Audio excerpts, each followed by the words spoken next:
Delhi airport पर इस वक्त मैं मौजूद हूँ और मेरे साथ वो स्टूडेंट्स हैं जो कि यूक्रेन से अब दिल्ली पहुंचे हैं। हालांकि ये जो नेबरिंग कंट्रीज हैं यूक्रेन की, उनके जरिए यहाँ तक पहुंचे हैं। उनसे बात करते हैं। सबसे पहले आपसे बात करते हैं, क्या नाम है आपका? जी, मेरा नाम हरमनप्रीत है। हरमन, ये बताइए आप कहाँ के रहने वाले हैं? मैं कैथल हरियाणा डिस्ट्रिक्ट में रहने वाला हूँ। हरियाणा से। आपके पापा जी भी मुझे लग रहा है अंकल जी आए हैं लेने के लिए। ये बताइए कि वहाँ से आप लोग कैसे बॉर्डर्स तक पहुँचे, क्या स्टोरी, कितना स्ट्रगल रहा? जी, 24 तारीख को हमारी फ़्लाइट थी। तो जिस दिन फ़्लाइट थी उसी दिन अटैक शुरू हो गया। तो मतलब हम खारकिव से कीव जा रहे थे, कीव इंटरनेशनल एयरपोर्ट। तो रास्ते में मतलब खबर आई कि एयरपोर्ट सब एयर ट्रैफिक बंद हो गया है। तो उसकी वजह से फिर हम कीव में फंस गए। चलो, कीव में अंकल रहते हैं, तो अंकल जी ने बहुत हेल्प करी। तो उन्होंने हमें एक होटल दिला दिया। होटल बढ़िया एरिया में था। तो उसके बाद हम 28 तारीख को उस होटल से निकल के बॉर्डर की तरफ गए।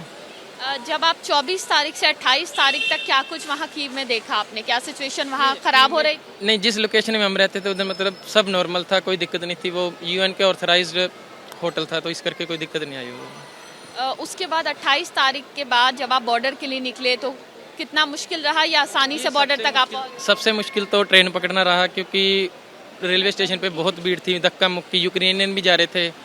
कई जगह पे पहले यूक्रेनियन को प्रेफरेंस दे रहे थे, जहाँ लड़के को कम दे रहे थे। लड़कियों एंड बूढ़ी औरतें जिनके पास बेबी है, तो उन औरतों को फर्स्ट प्रेफरेंस देते थे। आपका क्या नाम है?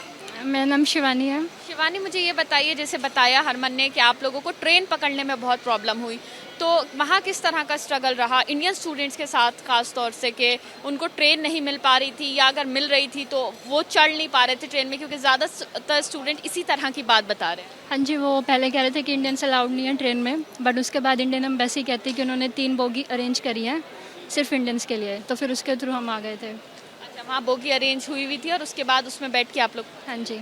फिर कहाँ पहुँचे आप लोग और वहाँ से किस तरह से निकले? हम चर्नविस्ती गए, चर्नविस्ती से फिर बाय बस रोमानिया बॉर्डर, देन पैदल क्रॉस किया बॉर्डर, उसके बाद बस आ गए। कितने किलोमीटर पैदल चलना पड़ा आप लोगों को? हमें 2-3 किलोमीटर बस। और कितने स्टूडेंट्स थे आप लोगों के साथ? Students approx 1000। 1000 बच्चे थे आपके साथ। सब वापस आ गए? अभी कुछ स्टूडेंट्स या कुछ फ्रेंड्स आपके ऐसे हैं जो अभी भी वहाँ हैं? नहीं, बस इस फ्लाइट के बाद एक और फ्लाइट है, आज सारे आ जाएंगे बच्चे। सारे आ जाएंगे, ठीक है। अंकल जी, कैसा लग रहा है? अब बच्चे घर आ गए हैं। बहुत अच्छा लग रहा है जी। अभी तो चिंता तो लगी रहती थी डेली, कहाँ है कैसे, लेकिन बॉर्डर क्रॉस होने के बाद थोड़ा पीस मिला था भाई, हाँ अभी सेफ है। यूक्रेन की स्थिति को देखते हुए जैसे पहले खारकिव से निकले घर आने के लिए, लेकिन सडनली रास्ते में इनको अटैक, उसी डेट में अटैक हुआ, और उसके बाद इनका ये नहीं पता था ये कहाँ जाएं। तो एम्बेसी में भी गए, एम्बेसी से हेल्प मिली, लेकिन जो होनी चाहिए थी वो शायद वो इस कैपेसिटी में नहीं थे, वो कर नहीं पा रहे थे। लकीली एक इंडियन थे अपने गुप्ता जी, जो उन्होंने काफ़ी हेल्प किया, इन बच्चों को होटल में अकोमोडेट किया, और 4-5 दिन वहाँ रुकने के बाद जैसे ही कर्फ्यू हटा तो इन्होंने ट्रेन में स्ट्रगल करके किसी तरह ये बॉर्डर में पहुंचे। जिन गुप्ता जी की आप बात कर रहे हैं वो आपके रिलेटिव हैं, फ्रेंड हैं, या कोई अथॉरिटी से हैं? नहीं, वो बिजनेसमैन ही है, वो as a Indian he has helped a lot. तो आप देखिए, यहाँ जो स्टूडेंट यूक्रेन से लौटे हैं उन्होंने बताया कि उनका स्ट्रगल भी रहा। हालांकि बॉर्डर तक पहुँचने के बाद जो स्ट्रगल था, जो परेशानी थी, वो कुछ हद तक कम हुई, लेकिन पेरेंट्स के लिए चिंता बहुत ज़्यादा बड़ी थी जब तक बच्चे बॉर्डर्स क्रॉस नहीं कर पा रहे थे।